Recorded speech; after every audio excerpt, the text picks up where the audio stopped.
চিন্তা করলেন যে আল্লাহ তাআলা এই বিচ্ছুকে কি জন্য সৃষ্টি করেছেন। আল্লাহ চিন্তা করলেন এই বিচ্ছুকে আল্লাহ রাব্বুল আলামিন কিসের জন্য সৃষ্টি করেছেন। আল্লাহ ওই বিচ্ছু হাঁটতেছেন, বিচ্ছুর পিছনে পিছনে আল্লাহর ওলি হাঁটতে হাঁটতে বিচ্ছুর পাশ পাশ যাচ্ছেন, পিছে পিছে আল্লাহর ওলি হাঁটতেছেন, চিন্তা করতেছেন এই বিচ্ছু আল্লাহ তাআলা কিসের জন্য সৃষ্টি করেছেন। বিশ্ব হাঁটতে হাঁটতে নদীর কিনারে পৌঁছে যায়, ওই আমরা নদীর কিনারে পৌঁছে যায়। নদীর কিনারে পৌঁছে যাওয়ার পরে এবার আল্লাহর দেখে নদীর উপরে দেখে সাগরের মাঝখান থেকে একটা কচুরিপানা ভেসে ভেসে নদীর কিনারে চলে এসেছে। নদীর কিনারে যখন আসলো আল্লাহ বিচ্ছুটা কচুরিপানার উপর চলেছে, কচুরিপানার উপর বসেছে। আল্লাহ দেখলেন এই কচুরিপানাটা আস্তে আস্তে নদীর উপরে যাচ্ছে। একটা দেখা গেল এই কচুরিপানাটা একটা মাছ নিয়ে গেল। এবার আল্লাহ চিন্তা করতেছেন এই কচুরিপানাটা ভেসে ভেসে ওপারে যাইতেছে, বিচ্ছুটা তার উপর ভেসে ভেসে ওপারে যাইতেছে। এই বিচ্ছু কি জন্য আল্লাহ তাআলা সৃষ্টি করেছেন? রব্বুল আলামিন এই বিচ্ছুকে কি জন্য দুনিয়াতে সৃষ্টি করেছেন? এই বিচ্ছুর ছাড়া আমাদের দরকার।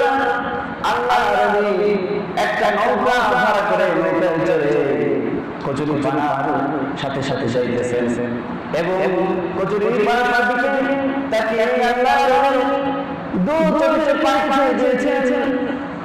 কচুরিপানার দিকে তাকিয়ে আল্লাহ চিন্তা করতেছেন যে এই কচুরিপানাকে আল্লাহ তাআলা অযথা আল্লাহ তাআলা সৃষ্টি করেন নাই, কারণ আমার পার হওয়ার জন্য আল্লাহ তাআলা আমার ব্যবস্থা করে দিয়েছেন। আর এই বিচ্ছুকে পার হওয়ার জন্য আল্লাহ রাব্বুল আলামিন আমার নৌকার প্রয়োজন লাগে নাই, তাকে পার হওয়ার জন্য আল্লাহ রাব্বুল আলামিন কচুরিপানা সৃষ্টি করেছেন। সুবহানাল্লাহ। এমনি আল্লাহ তাআলা কচুরিপানাকে সৃষ্টি করেন নাই। এই আল্লাহ ওই কচুরিপানার দিকে তাকিয়ে ভাবতেছে যে এই কচুরিপানাকে আল্লাহ তাআলা অযথা সৃষ্টি করেন নাই, কোন না কোন কারণ আল্লাহ তাআলা এই কচুরিপানাকে সৃষ্টি করেছেন। না ভাবতেছে এই যে বিচ্ছুটা যদি এই বিচ্ছুটা যদি আমার গায়ে আল্লাহ তাআলা উঠাতেন, আমার মনে হয় যে আমি কচুরিপানা এই বিচ্ছুটাকে সঙ্গে সঙ্গে বাড়ি মেরে ফেলতাম। মারি আমরা কোন বিচ্ছু দেখলে কিন্তু আমরা মেরে ফেলে বিষাক্ত কোনো বিচ্ছু দেখতে পারি। তো এই আল্লাহ চিন্তা করতেছেন এই বিচ্ছুকে পার হওয়ার জন্য নদী পার হওয়ার জন্য আমার প্রয়োজন লাগে নাই। আল্লাহ রাব্বুল আলামিন তাকে কচুরিপানার সাহায্যে নদী পার হওয়ার ব্যবস্থা করে দিয়েছেন। কচুরিপানার সাথে সাথে আল্লাহ চলতেছেন, নৌকা নিয়ে যাচ্ছেন। কচুরিপানা থেকে বিচ্ছুটা ওপারে নিয়ে গেছে, বিচ্ছুটা ওপারে নিয়ে হাঁটতে হাঁটতে যাইতেছে। আল্লাহ ওই বিচ্ছুর পিছনে পিছনে যাইতেছে যে বিচ্ছুটা আল্লাহ তাআলা কি জন্য সৃষ্টি করেছেন। যাইতে যাইতে দেখে একটা রাখাল তার পাশে ঘুরে লম্বা জায়গায় ছাগল চড়াচ্ছিলেন। তো ছাগল ছেড়ে দিয়ে সেই গাছে শুয়ে আছে। আল্লাহর নবী দেখলেন গাছের উপরে একটা রাখাল শুয়ে আছে। ওই রাখালের কাছে বিচ্ছুটা চলে গেল। এবার আল্লাহ চিন্তা করলেন আমাকে আল্লাহ তাআলা এমনি এখানে আনেন না, মনে হয় আমাকে এই বিচ্ছুটা মারার জন্য এখানে এনেছে, আমাকে বিচ্ছুটা মারার জন্য এখানে এনেছে। আল্লাহ চিন্তা করতে করতে যখন হাতে নিয়ে বিচ্ছুটা গ্রহণ করবে এমন অবস্থায় দেখতে পেলেন যে রাখালের পাশে একটা বিশাল সাপ হানা ধরে আছে, একটা বিশাল সাপ ধরে আছে। আল্লাহ এবার চিন্তা করে গেলেন এবার সাপ মারবো আর বিচ্ছু মারবো। যখন হাতে ওই ইটটা বিচ্ছু মারার জন্য রেডি হয়ে আছে এমন অবস্থায় দেখে বিচ্ছু এক লাফ দিয়ে ওই সাপের ঘাড়ে একটা কামড় মেরে দিয়েছে। সুবহানাল্লাহ। বিচ্ছু সাপের ঘাড়ে কামড় দিয়ে দিয়েছে। হায়াতুল হায়াওয়ান কিতাবে এসেছে যে কোন বিচ্ছু যদি কোন সাপকে কামড় দেয় তো ওই সাপটা তার লাইসেন্স হয়ে যায়। সুবহানাল্লাহ। এবার চিন্তা করতেছে হায় রে, বিশ্বকে আল্লাহ তাআলা অথবা সৃষ্টি করেন নাই, সে কোথা থেকে সে নদীর উপর থেকে একটা বিশ্বকে আল্লাহ তাআলা কচুরি বানা দিয়ে ভাসিয়ে এবারে আমাদের আনার পরে ওই বিশ্বটা হাঁটতে এই রাখালের কাছে এসে বলছিলেন, রাখালের কাছে এসে একটা শ্বাসকে কামড় দিয়ে শ্বাসকে মেরে ফেললেন। তো আল্লাহ তাআলা এই বিশ্বকে তো আল্লাহ তাআলা অর্থক সৃষ্টি করেন না, বলেন সুবহানাল্লাহ। যে কোনো জিনিস দেখে না কেন সমস্ত কিছুকে আল্লাহ তাআলা অর্থক সৃষ্টি করেন না। সকল মাখলুক আমার আপনার গোলামি করার জন্য আল্লাহ তাআলা দুনিয়াতে পাঠিয়েছেন, বলেন সুবহানাল্লাহ। আপনি আসমান দেখেন, আসমান আপনার গোলামি করে, আপনি জমিন দেখেন, জমিন আপনার গোলামি করে, আপনি যা দেখেন না কেন সমস্ত কিছু আপনার খেদমতের জন্য আল্লাহ তাআলা পাঠিয়েছেন, আর আপনাকে পাঠিয়েছেন আল্লাহ তাআলা গোলামি করার জন্য, বলেন সুবহানাল্লাহ। তাহলে কি বুঝলাম যে সমস্ত মাখলুক আমাদের গোলামি করার জন্য আল্লাহ তাআলা সমস্ত মাখলুককে পাঠিয়েছেন, এবং আর আমাদের আল্লাহ তাআলা গোলামি করার জন্য পাঠিয়েছেন দুনিয়াতে।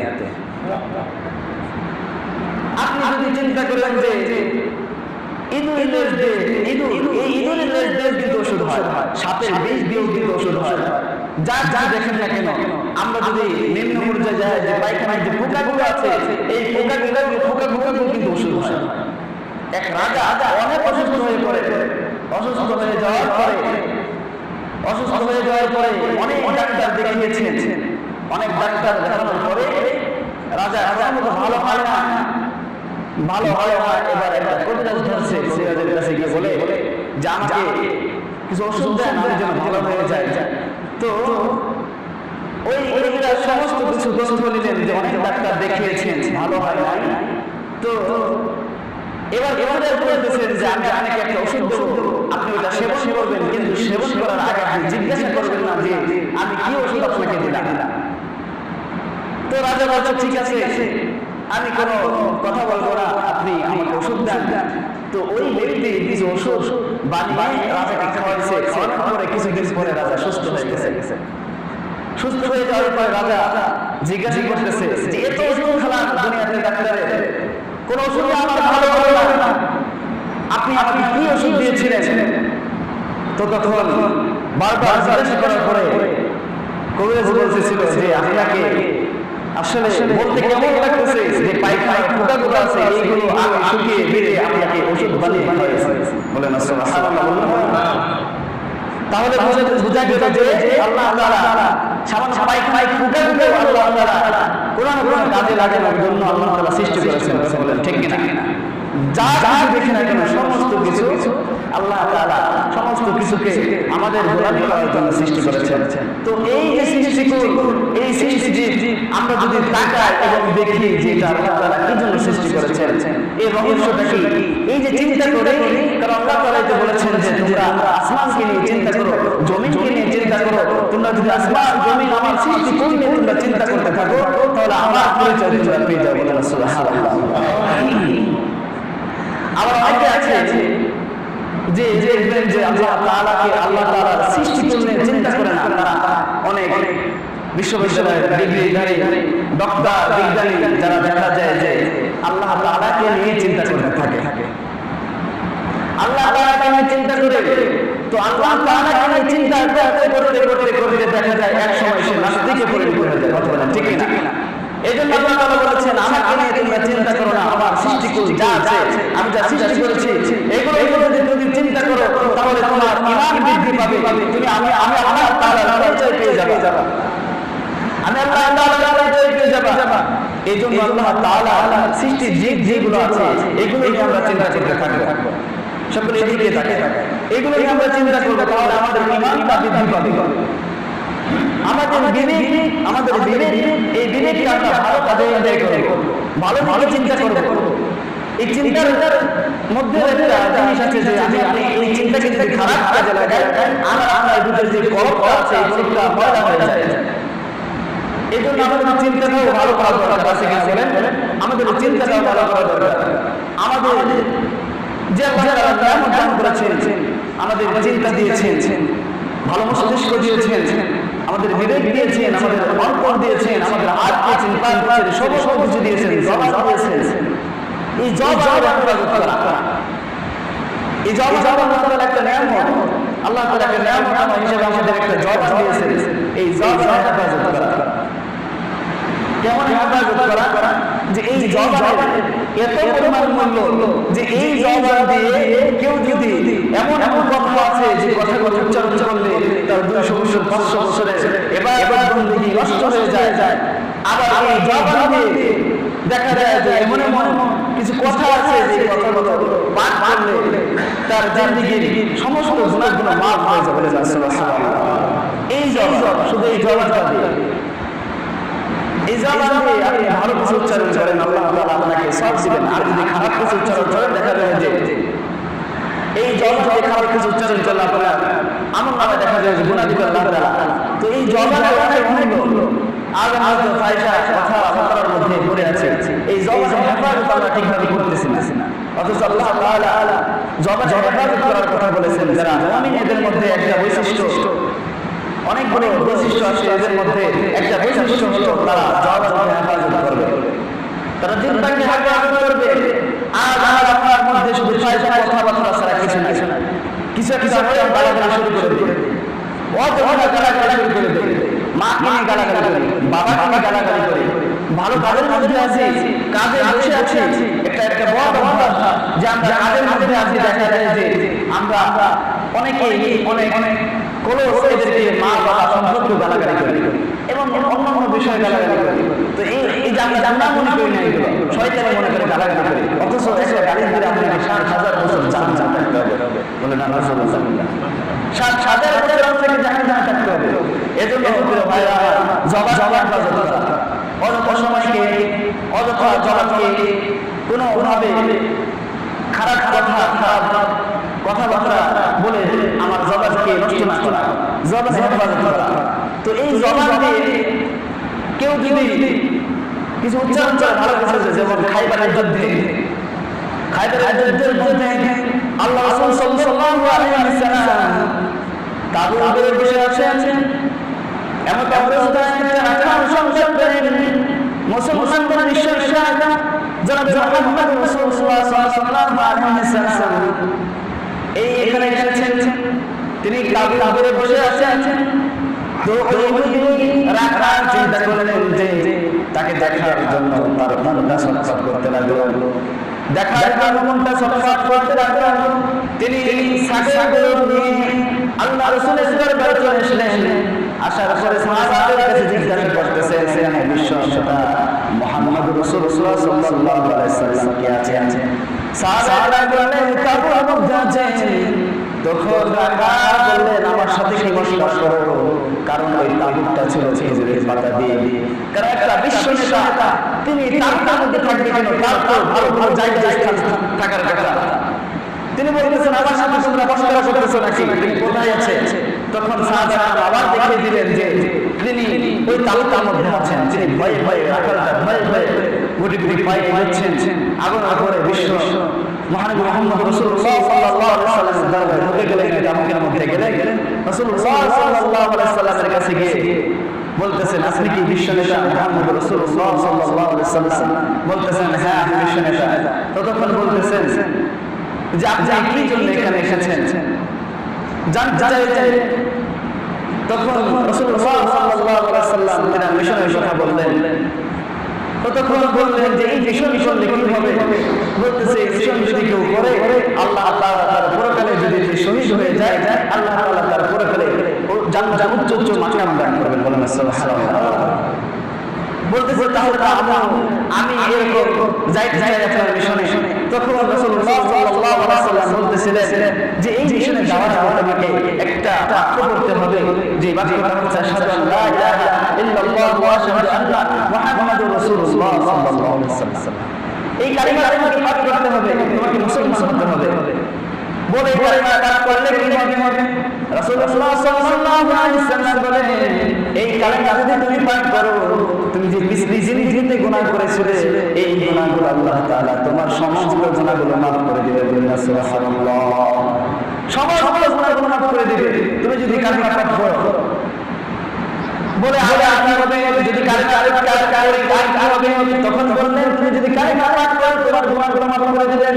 বলে মিশনে করে কি হবে? বলে জান্নাতে তোমার উচ্চ মাকাম দান করবেন। এই কথা শোনার পরে চিন্তা করে গেলেন এবং মুগ্ধ হয়ে গেলেন। সঙ্গে সঙ্গে বললেন আমাকে কালিমা পড়িয়ে দেন। সঙ্গে সঙ্গে রাখাল আশহাদু আল্লা ইলাহা ইল্লাল্লাহু ওয়া আশহাদু আন্না মুহাম্মাদার রাসূলুল্লাহ বলে কালিমা মুসলমান হয়ে গেলেন। বলেন সুবহানাল্লাহ।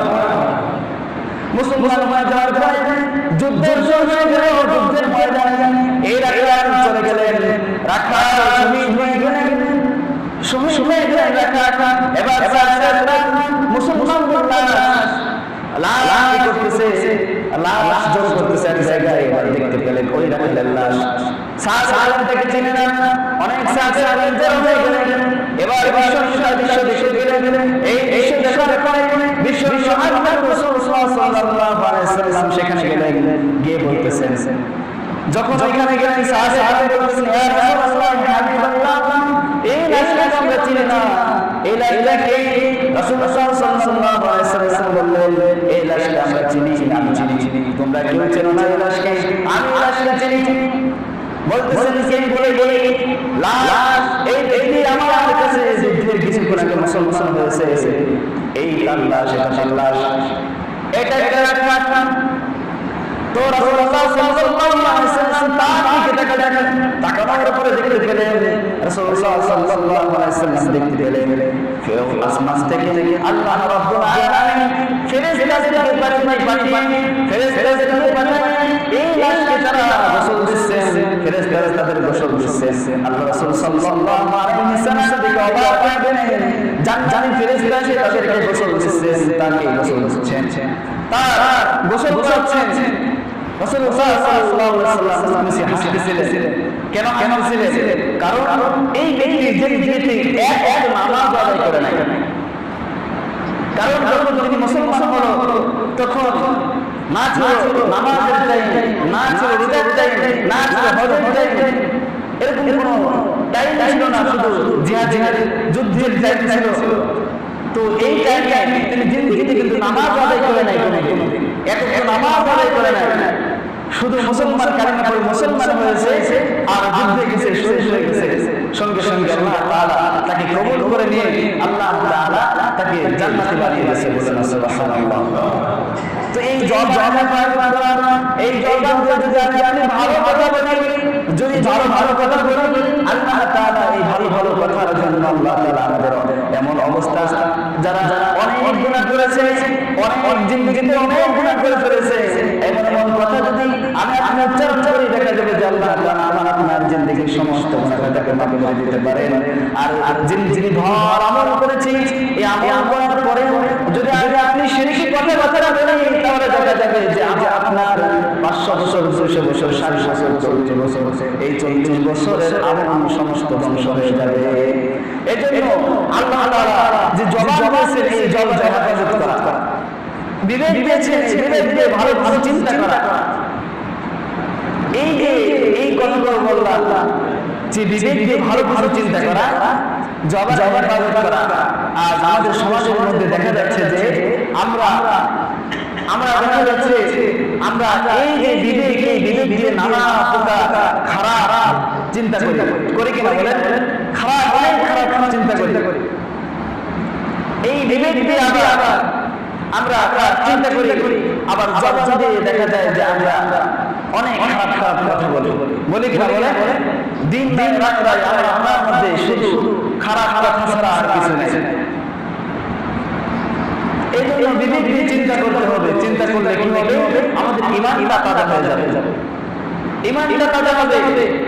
আজ আমি আমার ঈমানকে কিভাবে তাজা করতেছি, আমি আমার ঈমানটা তাজা কিভাবে করতেছি, এগুলো তো কোনো চিন্তাই আসে না।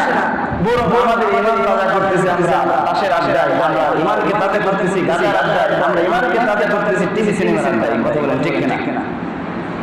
আমরা এগুলো করে আছি, কিভাবে ঈমানকে তাজা করবেন? আল্লাহ সৃষ্টি করলে তাদের কিছুই ভালো না। আপনার ঈমানটা তাজা হতে দিবে। আপনি তো অযথা সময়কে পাশের আড্ডায় কাটিয়ে দেন। আপনি তো অযথা সময়কে জেনে শুনে নষ্ট করে দেয়। আমরা আপনার সময় যেখানে সেখানে